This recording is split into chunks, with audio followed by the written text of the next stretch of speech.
साबका सिटी नाज़िम इंतहाई घटिया, कमज़र्फ, ज़हनी पस्ती का शिकार, बाइपोलर शख्स समझता हूँ। इन नासूरों के होते हुए ये कौम नहीं तरक्की कर सकती।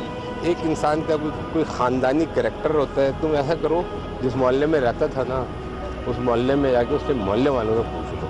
ECL में नाम डालो इसका, देन उसके बाद आप इसको अरेस्ट करें, देन इसका ब्रिटिश पासपोर्ट जो है वो कौम के सामने दिखाएं, सांप बिल से बाहर आएगा। और आया तो एक्सपोज हो गया। ये क्या बात हुई यार, मैं तुम्हारे साथ जाऊँ मर्डर कर दूँ, 5 साल बाद आगे बोलूँ मैंने और तुमने मिलकर मर्डर किया, मैं डर गया था, तो मैं तो बहुत अच्छा हूँ, मुझे माफ़ कर दो, इसको पकड़ लो।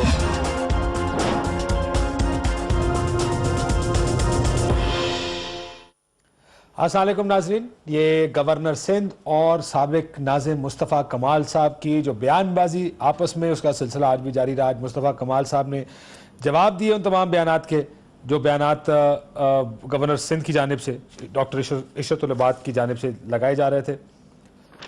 बहुत से इल्ज़ामात हैं, उनका आगाज़ करेंगे। मुस्तफ़ा कमाल साहब हमारे साथ मौजूद हैं, साबिक नाज़िम हैं, PSP के सरबराह भी। अस्सलाम वालेकुम मुस्तफ़ा कमाल साहब। जी वालेकुम सलाम। मुस्तफ़ा कमाल साहब की आवाज़ मुझे नहीं आ रही है। मुस्तफ़ा साहब, आपको मेरी आवाज़ आ रही है? जी आपकी आवाज़ आ रही है, बिल्कुल मुझे आ रही है। अब मुझे भी आपकी आवाज़ आ रही है सर। बहुत से इल्ज़ामात, मुझे बताइए, बात अचानक कितने अरसे बाद जो आपने गवर्नर साहब के खिलाफ ये महाज़ जंग खोला है, इसकी वजह क्या है? देखें, ये इतने अरसे के बाद और अचानक काशिफ भाई बिल्कुल नहीं है ना। और governor had been part of the crime और ही इज क्रिमिनल। और हमने इसको बहुत समझाने की कोशिश की कि भाई हम लोग अभी बहुत उलझना नहीं चाहते, हम आ गए हैं, हम ये जिहाद कर रहे हैं, तो now just be quite, do your things. जो आप गवर्नर हो, गवर्नरशिप करते रहो, लेकिन ये साजिशें जो है वो छोड़ो, साजिश नहीं करो।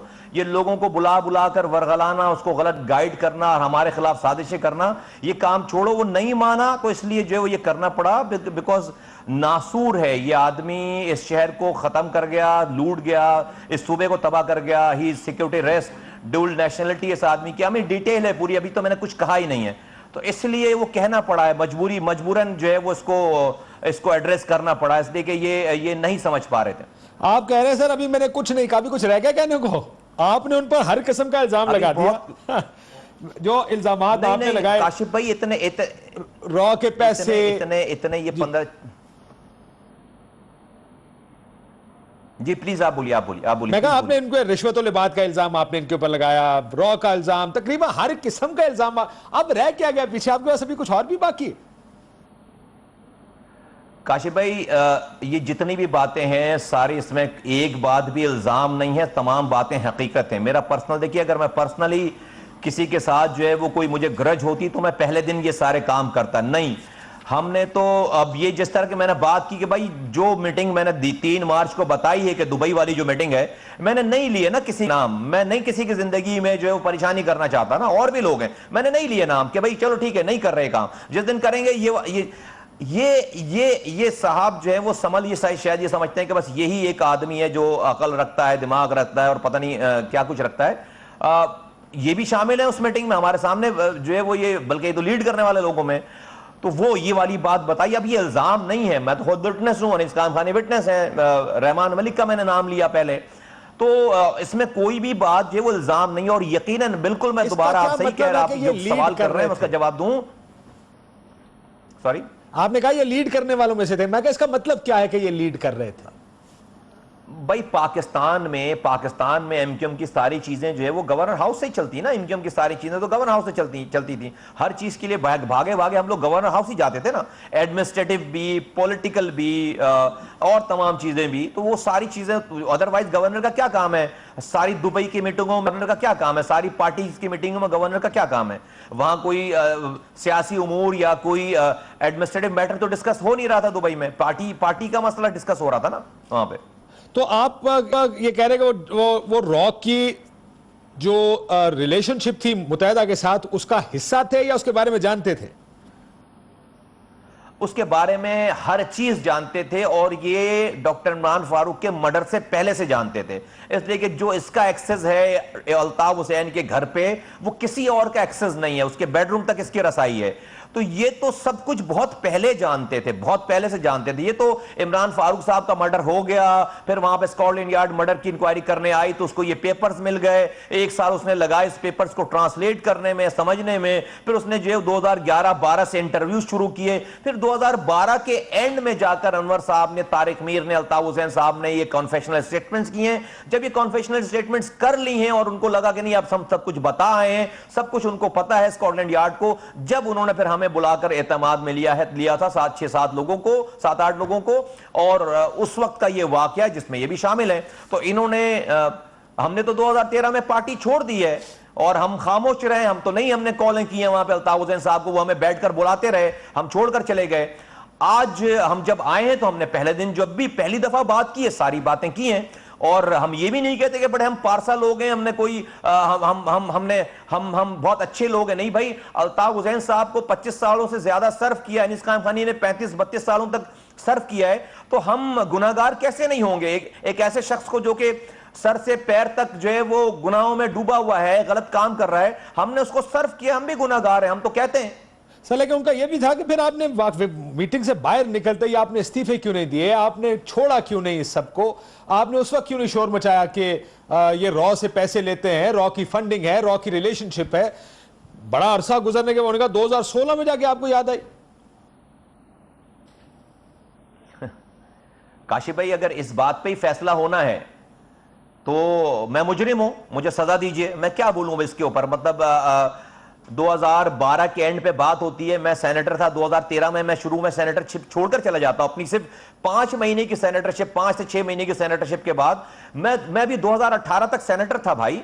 मैं एमक्यूएम में जाने वालों का अशर आपको, आप सब लोग दुनिया भर को बताते रहे हैं। मैं शहर छोड़ गया, मैं अपनी सेनेटरशिप छोड़ गया, मैं अपनी राब्ता कमेटीशिप छोड़कर चला गया, लात मार के चला गया, मैं अपने बच्चों को लेकर दियारे गैर में जाकर नौकरी करके, जाकर मैं सेनेटर था, मैं किसी की नौकरी करके जाकर मैंने अपने बच्चों को हलाल रोजगार पेट पालने लगा। हाँ, हो सकता है कि लोगों में इससे ज्यादा जरूरत होती, लेकिन अभी तक तो मुझसे ज्यादा जरूरत वाला तो नहीं निकला कोई कि हाँ कोई पहले दिन गया हो। मैं तो I am the first one, Anees Khan खानी इज द फर्स्ट वन। तो अगर ये भी जुर्म है कि भाई 4 महीने तक क्यों रहे, तो मैं मुजरिम हूं। लेकिन वो तो कहते हैं कि आपको बुलवाकर सेनेटरशिप से इस्तीफा मांगा गया, आप तो इस्तीफा भी नहीं दे रहे थे, ये भी गवर्नर साहब ने कहा आपके बारे में। अल्ताफ हुसैन साहब का क्लिप निकालिए जो उन्होंने शाहजेब खानजादा के प्रोग्राम में, जब उनकी स्पीच चलती थी टीवी पे दिखाते थे, मुझे 2.5 साल हो चुके थे, उन्होंने बैठकर कहा कि मुस्तफा कमाल, अगर मुझसे भी कोई गलती हो गई है तो प्लीज वापस आ जाओ, प्लीज वापस आ जाओ, अगर मुझसे भी, यानी कि अल्ताफ हुसैन से भी गलती हो गई है। ये इस जैसे, अभी मैं क्या बोलूं, मेरे फिर जुबान खराब होती है, मैं भी नहीं करना चाहता। लानतुल्लाह कलल काज़िबीन, झूठों पर अल्लाह की लानत, झूठों पर अल्लाह की लानत। अगर मैं बोल रहा हूं मुझ पर अल्लाह की लानत, अगर इस वाली बात पे मैं झूठ बोल रहा हूं कि नहीं इस्तीफा जो है वो मांगा था और मैं जो जबरदस्ती लिया इस्तीफा, और अगर ये बोल रहा है तो इस पर तो है और मजीद लानत अल्लाह ताला की। अब इससे अलावा आगे मैं कुछ नहीं कर सकता। चलिए ठीक है, let's settle the issue here. Governor साहब ने आपके बारे में कहा कि आप बच्चों की तरह रोने लग जाते थे, जब मेयरशिप की मुद्दत पूरी हुई तो आप उनके पास आए, रोने लगे और कहा कि सदर जरदारी से बात करके मेरी मुद्दत में तौसीह दिलवाएं। क्या ऐसा कोई वाकया हुआ था? लानतुल्लाह अलल काज़िबीन, झूठे पर अल्लाह की लानत, झूठे पर अल्लाह की लानत। उसके पास जाकर रोने वाले पे भी लानत अगर कोई रोया है, और अगर जो ये झूठ बोल रहा है उस पर भी अल्लाह की लानत। यानी ये वाकया हुआ ही नहीं, आप कह रहे? अकेला था वहां पे, बोले मेरी सोच में नहीं है कि मैं इसके पास जाकर जो है वो इसको रिक्वेस्ट करूं कि भाई मैं अपना टेन्योर पूरा कर चुका था, मैं अपना टेन्योर पूरा कर चुका था। I was just going out with the flying colours. भाई साहब, मेरा दिमाग खराब है कि मैं जो है वो जाके इससे बोलूं कि जो है वो, और ये चीज क्या है, मतलब मैं इसको बोलूं ये लगवाता जरदारी से।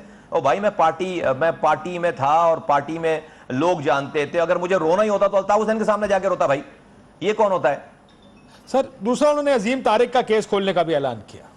अब बहुत सी बातें जो गवर्नर साहब ने कही, हियर मी आउट, बहुत सी बातें जो गवर्नर साहब ने कहीं इशारों कनातों में बात की गई है, कहीं टोक मारी गई है, कहीं इल्जाम बराह रास्त या बिलवास्ता तौर पर आप पर इल्जाम लगाया गया है। अब जो अजीम तारिक साहब का केस खोलने की बात की गई है, वो लगता है कि आपके ऊपर बराह रास्त चोट लगाई है उन्होंने, क्योंकि आपको याद होगा एक इंटरव्यू में एमके हकीकी के सरबराह आफाक साहब ने कहा था कि आपने वो दरवाजा खोला था। हमारे पास आप ये सुन लीजिएगा, क्योंकि ये कॉन्टेक्स्ट कहा कि पहले आफाक साहब ने काफी अरसे पहले ये इंटरव्यू में कहा, अब गवर्नर साहब आपके ऊपर ये इल्जाम लगा रहे हैं। इंटरव्यू सुनिएगा आफाक साहब का।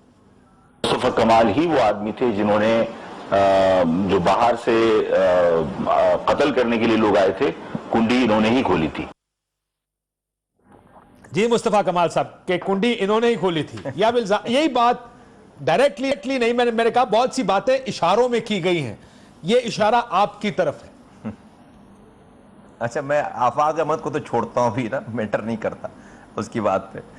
मैं जो है वो एक तो ये बिल्कुल खोले, इंक्वायरी खोले, और अगर मैं उस घर क्या उसकी वैसिनिटी के कोई 10 किलोमीटर के भी आते में अगर मैं हूं तो जो है वो तो घर पे तो कोई होगा तो मुझे जानता होगा, घर के अंदर से होऊंगा मैं। लोग मेरा कभी अजीम अहमद तारिक साहब के साथ, अजीम भाई के साथ में कभी खड़ा ही नहीं हुआ इस तरीके से, तो मैं जो है वो घर के अंदर कैसे जाए। एनीवेज, बल्कि अभी ये मैं इसको क्लियर ज्यादा नहीं करता, बल्कि बात और होनी चाहिए, तो मैं जरा ताकि ये और इसको इस पे मैं ज्यादा नहीं बोलता, बोले वो करें आफाक अहमद भी करें और ये भी करें। अब मैं पूछ जो आप इसके जवाब डिनाई कर रहे हैं, वैसे चले कैटेगोरिकली बताएं तो सही, क्या ये इल्जाम जो मुत्तहिदा के अंदर से भी आप पर, क्योंकि मैं बहुत से लोगों से ज़ाहिर हमारी मुलाकातें होती हैं, आपका नाम लेकर, और ये चीज बड़ी जगह से मैंने सुनी है कि अंदर से पूछे तो सही दरवाजा किसने खोला था, ये इस तरह बड़ी दफा कहा गया ये बात।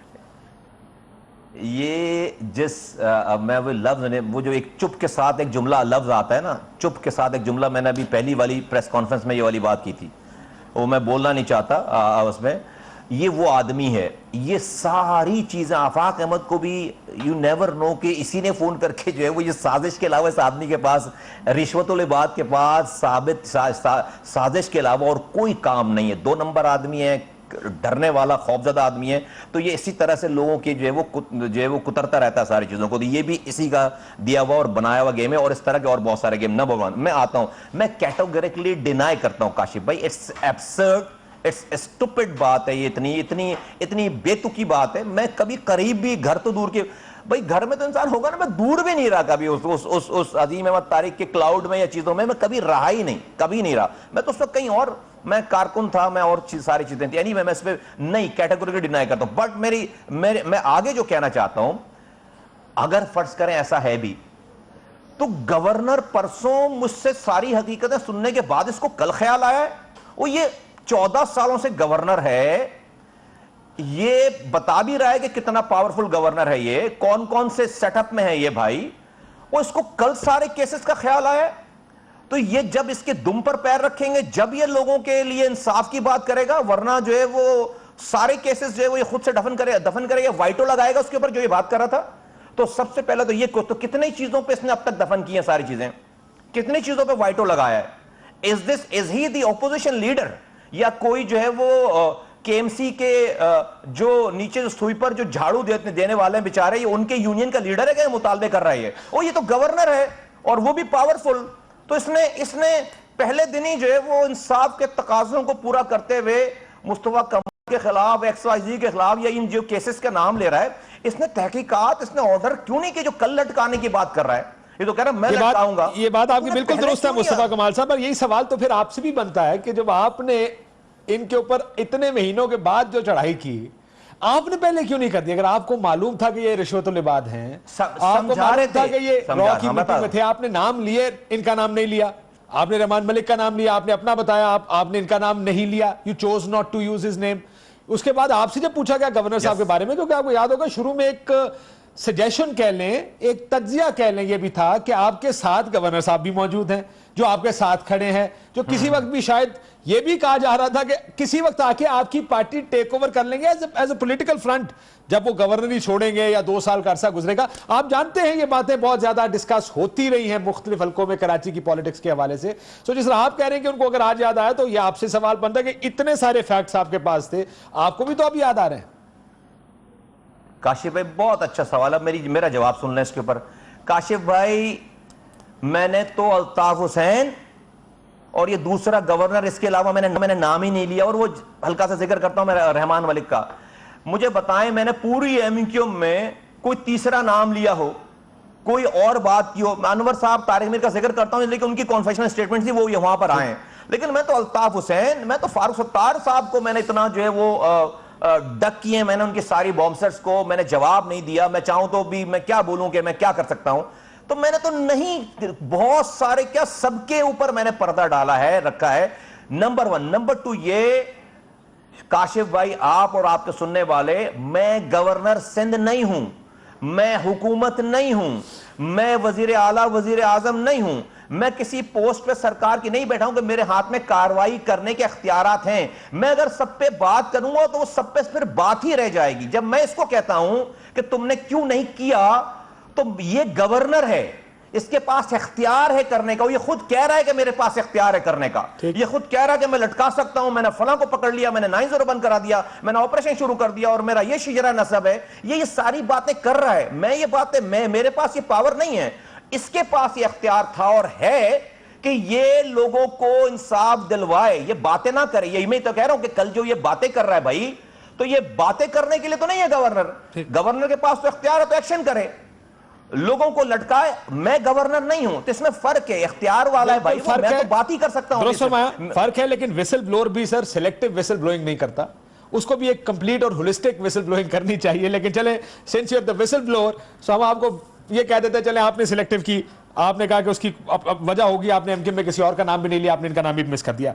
आप पर उन्होंने करप्शन का भी बड़ा इल्जाम लगाया, पैसे मलेशिया ले जाने का भी इल्जाम लगाया। कहा 2009 में जो पुल आपने 35 करोड़ में बनवाया था, पीपल्स पार्टी ने याद रखिएगा, पीपल्स पार्टी की बात कर रहे हैं, 2012 में उसी पार्टी ने 28 करोड़ रुपए का वो वैसे ही पुल बनाया। उन्होंने कहा जी बड़े पैसे बनाए उन्होंने, अपने मर्जी के ठेकेदारों को दिए। लियारी एक्सप्रेसवे इसलिए नहीं बनने दिया कि मनपसंद फर्द को ठेका देना चाहते थे। सो ये करप्शन के भी सीरियस एलिगेशंस हैं आप पर।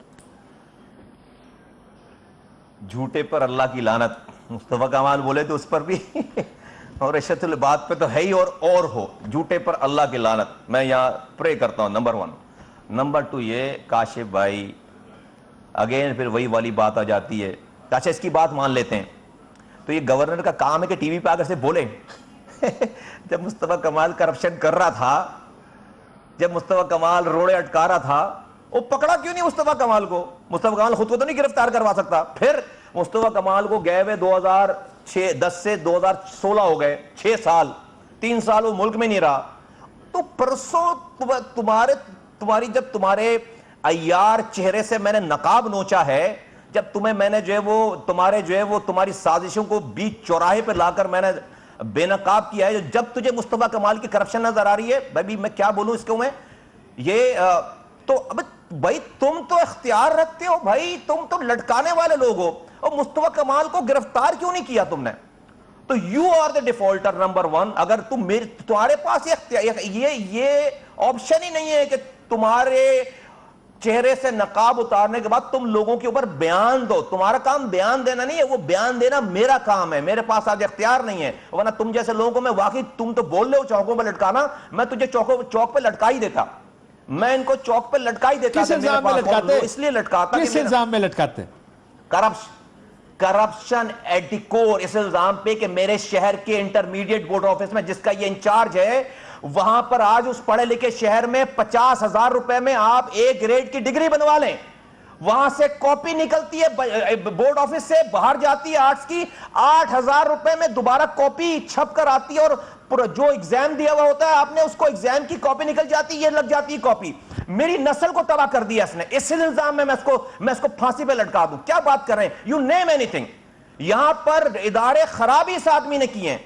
आप एमडी उठा के देख लें, आप गुवाहाटी की जीआईटी उठा के देख लें, आप 12 मई सारा ऑपरेट इसके पास से हुआ है। ये वसीम अख्तर की जीआईटी उठा के देखें, वसीम अख्तर आज 12 मई के केस में बंद हैं। वसीम अख्तर का स्टेटमेंट है कि भाई मैं अगर वजीर दाखिला था तो सारा कमांड एंड कंट्रोल रूम तो गवर्नर हाउस में था, गवर्नर मीटिंग कंडक्ट करता था। कल उसको बता दिया कि उसने किस किस को कैसे कैसे क्या क्या चीजें कही हैं। ये ब्रिटिश नेशनल है, ये अल्ताफ हुसैन का वफादार आज भी आदमी है, मेंटोर कह रहा है भाई उसको, मुल्क के खिलाफ नारे लगाने वाले को।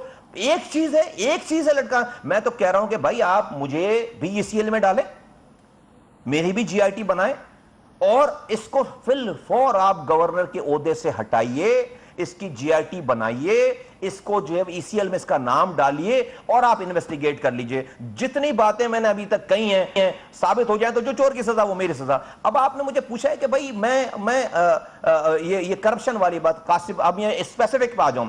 काशिफ भाई, मैंने आज अपनी प्रेस कॉन्फ्रेंस में वाहिद आदमी होऊंगा शायद पाकिस्तान का जो ये खुद मुतालबा कर रहा है कि मेरे ऊपर जीआईटी बनाओ।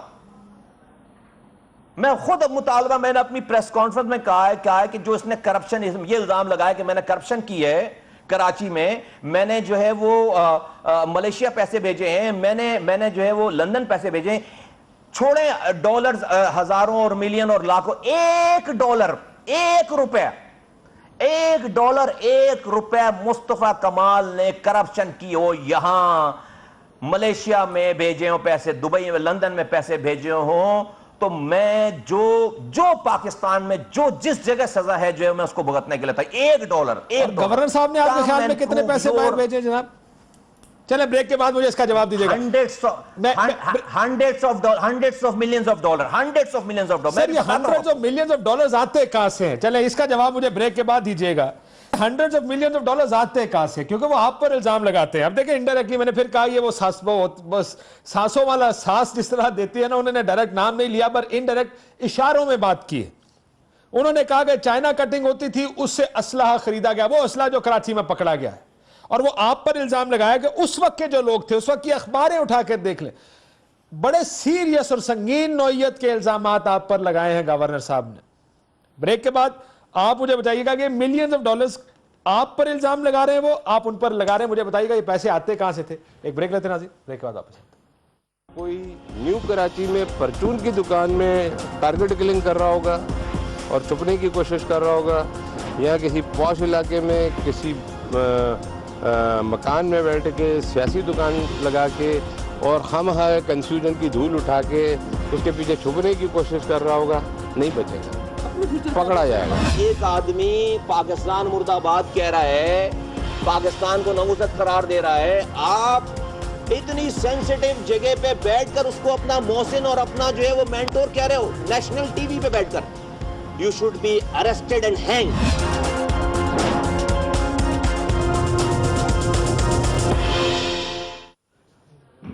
वेलकम बैक नाज़रीन। मुस्तफ़ा कमाल साहब हमारे साथ मौजूद हैं। मुस्तफ़ा कमाल साहब, दो सवाल। एक तो आपने कहा कि मिलियंस बनाए हैं गवर्नर सिंध ने, ये बताइए कि मिलियंस बनाने का ये इल्ज़ाम तो हम बहुत लगाते हैं मुख्तलिफ लोगों पर कि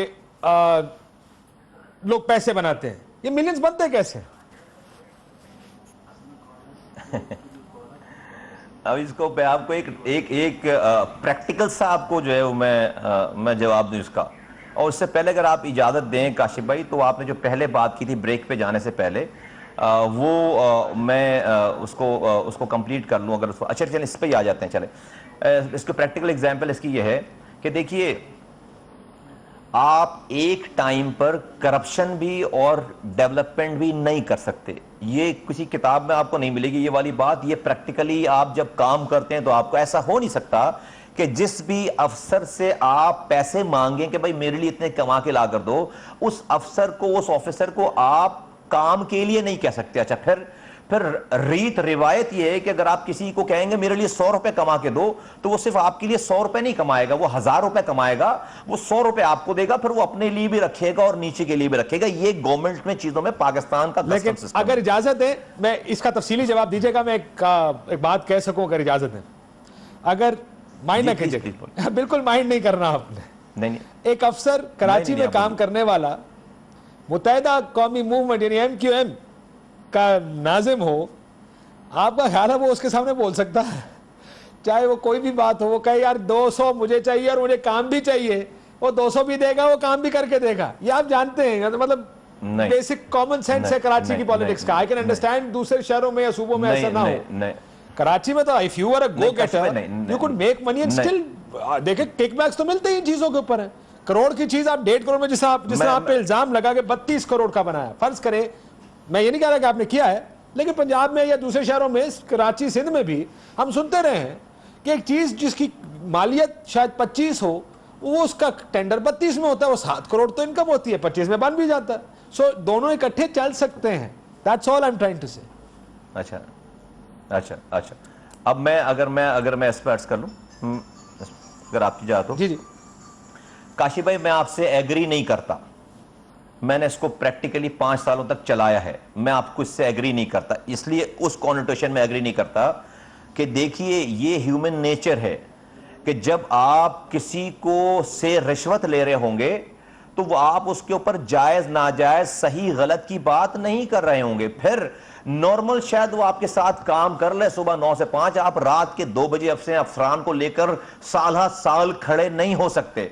काशिफ भाई, ये शहर जानता है, ये शहर ने मुझे देखा है। यहां की माओं ने, यहां की बहनों ने, यहां के बुजुर्गों ने, यहां के जवानों ने, बच्चों ने मुझे अपनी रातें, मेरी पर्सनल रातें इस शहर के ऊपर काली करते हुए देखी हैं। और मेरे साथ मेरा डीसीओ, मेरा एमडी वाटर बोर्ड, मेरा ईडीओ, वो मेरे साथ खड़े होते थे। उनसे अगर मैं 1 रुपए भी लेता तो रात के 2 बजे मैं उनको अपने साथ नहीं खड़ा कर सकता था। राउंड दी क्लॉक मैं काम नहीं करा सकता था इस शहर में।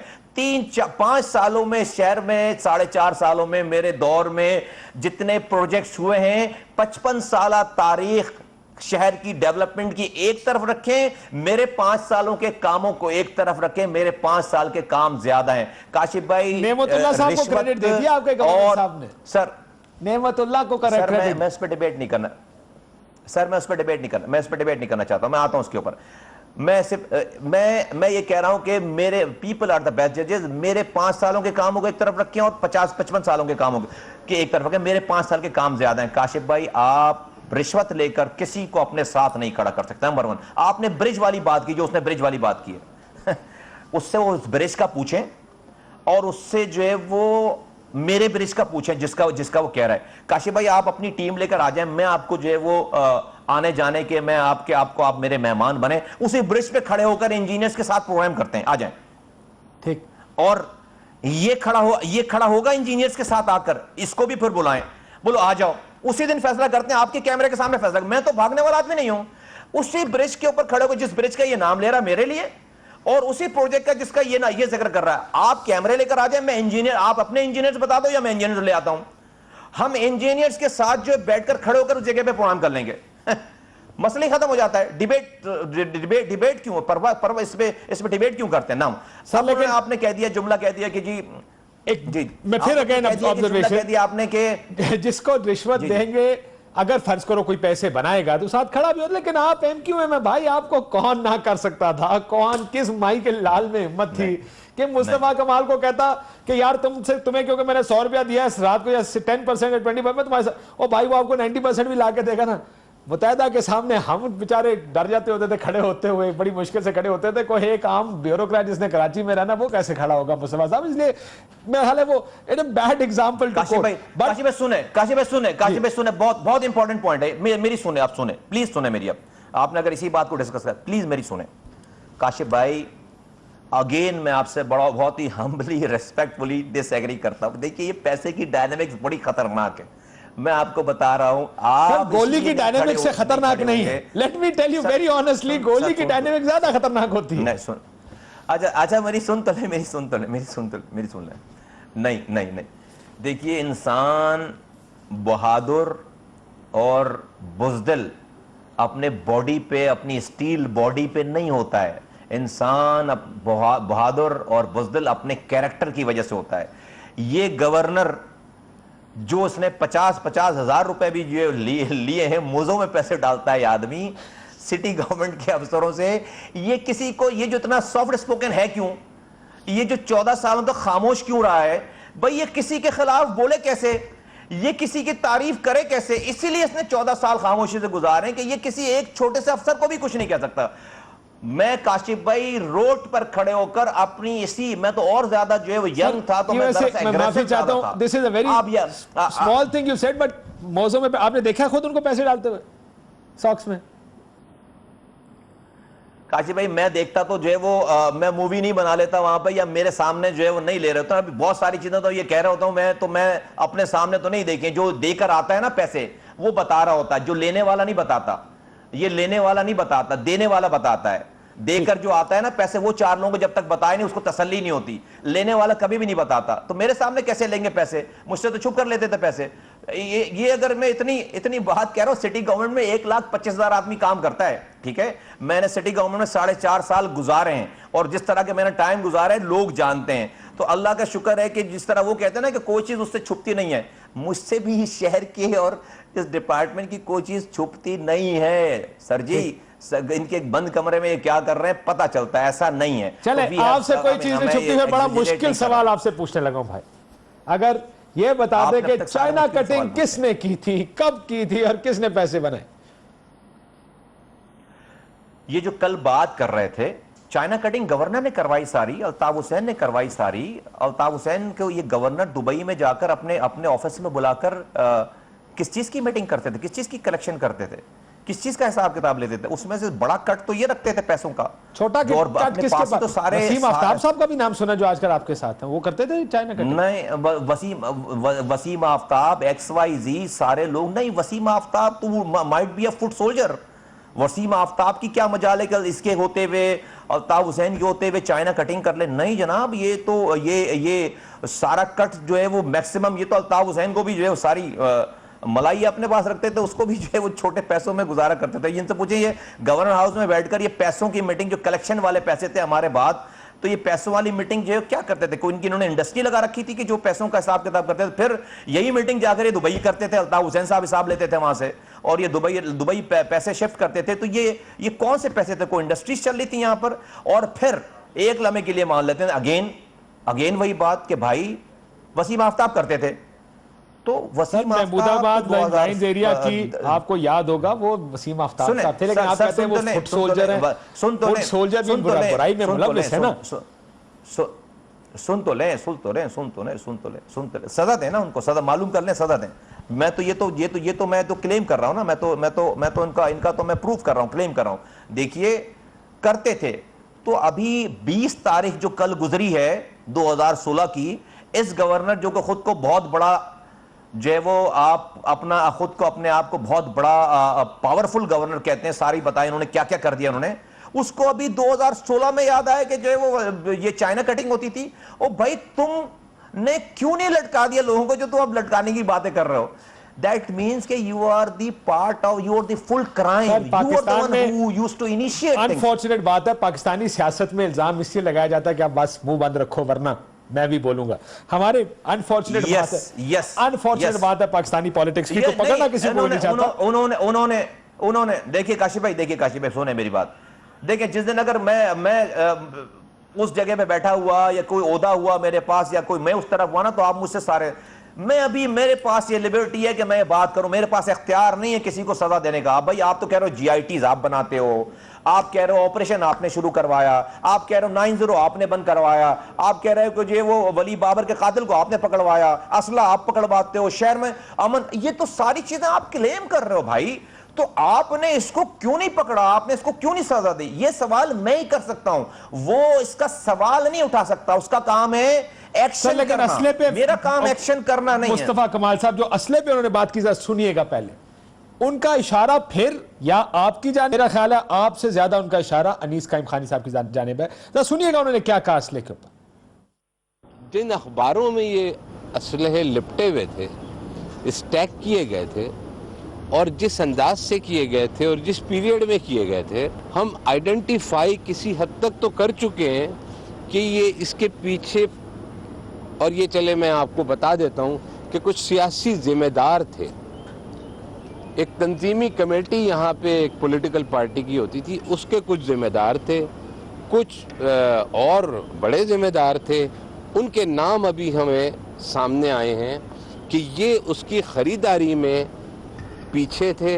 इस असलहे के खरीदारी करने में जो चाइना कटिंग करके पैसे लिए गए, उन चाइना कटिंग करने वालों को, उन क्रिमिनल्स को जिन्होंने फाइनेंशियल सपोर्ट दी, जिन्होंने what ever kind of support इस असलहे की खरीदारी के लिए दी, उनको हम एग्जेम्पलरी पनिशमेंट देंगे।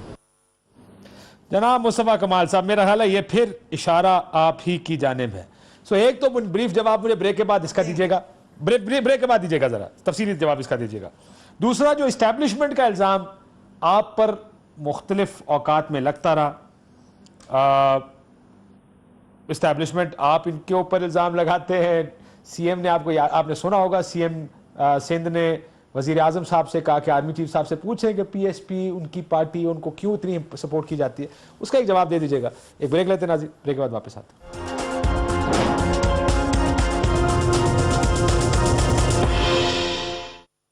वेलकम बैक नाज़रीन। मुस्तफ़ा कमाल साहब, ये जो असले का मैंने आपको सुनाया गवर्नर साहब का स्टेटमेंट, इशारा वो आपकी तरफ ना कर रहे होगा, उसका अनीस कायम खानी साहब की तरफ जरूर इशारा कर रहे होंगे। क्या ये बात दुरुस्त है?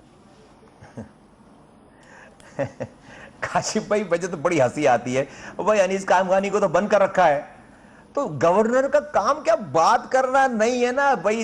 इनके आईजी ने खुद बताया है प्रेस कॉन्फ्रेंस करके, एडिशनल आईजी ने, कि जो अखबारात हैं वो 2015 के अखबारात, उसने उसकी ऑफिशियल स्टेटमेंट है कि 2015 के, इसको तो पता नहीं, सो रहे होते हैं जिस वक्त ये शायद आईजी वो प्रेस ब्रीफिंग कर रहे थे, उन्होंने कैटेगोरिकली बताया 2015 की। मैं कहता हूं कि 2015 में था अनीस कायम खानी, 2013 में चले गए, उनकी तंजीमी कमेटी के लोग भी 2013 में चले गए। बट हैविंग सेड दैट, मैं नहीं कहता भाई आप गवर्नर हो, अनीस कायम खानी है, मुस्तफा कमाल है, पकड़ना भाई, पकड़ता क्यों नहीं है? तुम्हारा काम जो है वो टीवी पे आकर जो है वो बात करना है, और तुम में दम है, हिम्मत है, तुम जो है वो सच्चे हो, पकड़ो। तुम बातें कर रहे हो भाई, पकड़ो ना। तुम जो है वो, मसला क्या है तुम्हारे साथ? किसने मना किया भाई? इनके पास ये क्या राइट है कि ये सिर्फ बात करें, झूठ बात करें, जिसने कि नहीं पकड़ सकते कि झूठी बात कर रहे हैं, एक्सपोज हो गए। एक सवाल आखिरी मैं आपके साथ ये कहना चाहता हूं, 30-40 सेकंड का जवाब कहना चाहता हूं प्लीज। आज चले उसमें ऐड कर ले, ये जो एस्टैब्लिशमेंट के होने का इल्जाम कि लोग उठते कहीं से हैं, मिलते आपके घर के बाहर से हैं, सीएम सिंध भी वजीर आजम से पूछता है कि जनाब आर्मी चीफ से पूछे इनकी हिमायत क्यों कर रहे हैं, इल्जाम क्यों लग रहा है आपके ऊपर, एस्टैब्लिशमेंट आपके पीछे? अब एक्चुअली लोगों में इतनी जुर्रत नहीं है कि जुर्रत और बहादुरी पे डट कर काम करने वालों को लोग ये कहेंगे हाँ यार वाकई ये अल्लाह के भरोसे पर, अल्लाह के सहारे पर जो है वो शायद यहाँ पर आया। वो लोगों में शायद यहाँ पाकिस्तान में माशरा ऐसा है कि हर आदमी जब जुर्रत और बहादुरी की बात करता है तो समझता है कि चूंकि वो खुद जो है एस्टैब्लिशमेंट की बेस पर ही वो डिक्टेशन ले रहा होता है, दूसरों को ये समझ रहा होता है। अल्लाह का शुक्र है, अगर ऐसा होता तो मेरा प्रेसिडेंट आज जो है वो झूठे मुकदमे में बन होता, मेरा वक्त खत्म हो गया, जवाब आ गया आपका मुस्तफा कमाल साहब। जितने जवाब लगता था आपसे इतने वक्त में उतने मैंने ले लिए। इल्जामात का सिलसिला जारी है, देखते हैं अब गवर्नर साहब की तरफ से अगला इल्जाम कौन सा आएगा। इजाजत दीजिए, अल्लाह हाफिज।